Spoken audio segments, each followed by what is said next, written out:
Welcome to Kuya Puji's channel.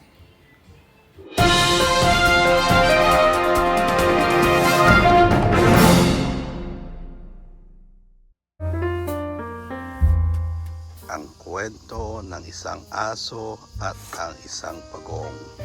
Isang araw, naglalakad ang aso doon sa bandang kagubatan. At habang sa kanyang paglalakad, ay may nakita siyang isang pagong. Nabighani siya, pero takot pa rin siya. Nagsimula siyang magkakahol na para pa siyang humihingi ng tulong sa kanyang amo. Kahol ng kahol ang aso, bawawaw, bawawaw, bawawaw, hanggang sa mapansin siya ng kanyang amo. Sinilip ng amo ang pagong. Pagong. Tinatawag niya, pagong. Magpakita ka, sabi ng aso.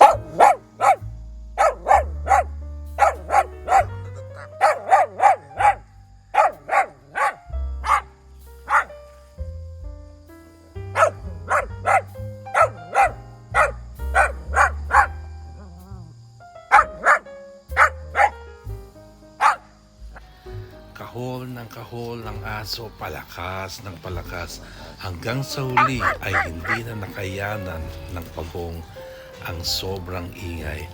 Kaya ito'y nagsimula ng lumakad. Gusto niya nang iwan ng aso. Takot ng mama ang pagong. Ayan. Hi pagong, hi pong. Sabi ng pagong, hey guys, welcome to Kuya Puji's channel. Ako po si Pong. At ito ang asong makulit. Ayan.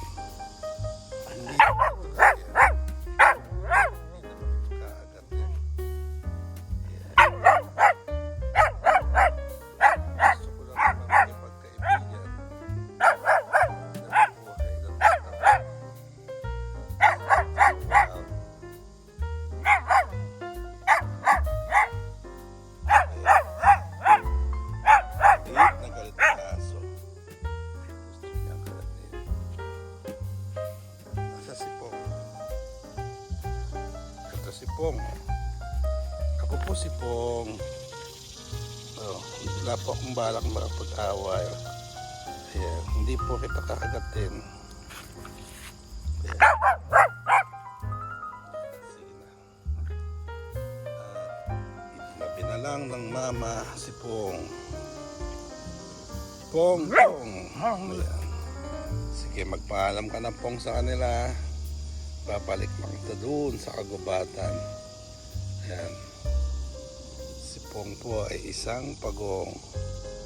Mabait na yan. Pong, gusto nyo nang lumaya. Papalayain na natin siya. Paalam. Don't forget to like and subscribe.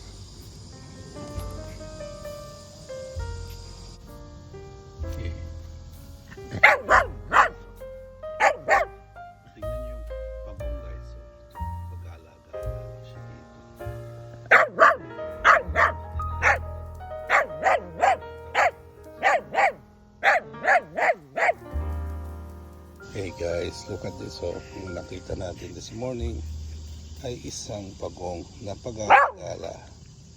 Ito po ay native dito sa Maryland. At papakawalan na rin natin siya. Wala naman siya. Kiss mo na siya.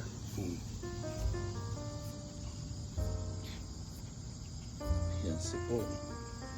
Nakakita ng pagong.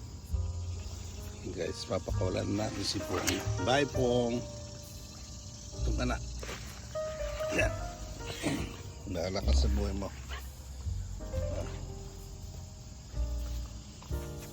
Bye bye.